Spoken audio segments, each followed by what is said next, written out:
Hello from the American Muscle Car Museum here in Melbourne, Florida. So today we decided to pull out of the museum a 1967 Shelby GT350.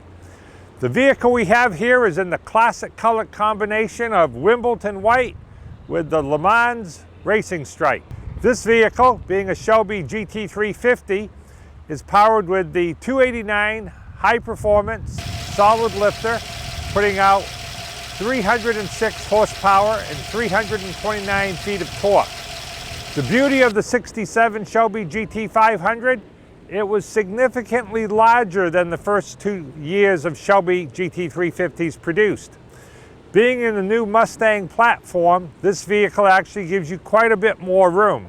And actually, having owned a 66 Shelby GT350 way back in the 70s, and also driving a 67 Shelby GT350 back in the same time period, I can tell you that there's significantly more room for not only the driver, the passenger, and for the people in the back seat. The vehicle we have here is a Concourse Gold Shelby American Automotive Club class winner. This vehicle, of course, has had a full rotisserie restoration. It is one of only 4 export models that Shelby American built and shipped actually to Europe for sale in 1967. Ford Motor Company swept Le Mans with a first place, second place, and third place finish with the Ford GT with the 427 power plant. Ford and Shelby thought it was a great time to introduce the new Shelby Mustangs to Europe. So they produced actually 2 Shelby GT350s and 2 Shelby GT500s. These cars were exhibited at the Fair of Seville in Spain back in 1967. So a very unique piece of history. Those 4 vehicles were actually sold in Europe and pretty much disappeared from the face of the earth.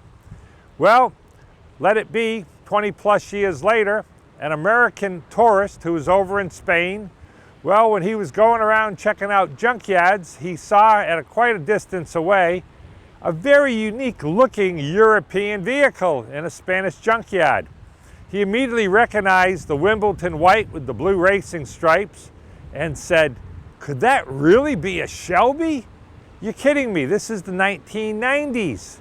He decided to do a little more exploration immediately in that junkyard, and he did discover the vehicle you see here today. So he purchased the vehicle, proceeded to have it shipped back to the United States, and had a complete restoration work done on the vehicle.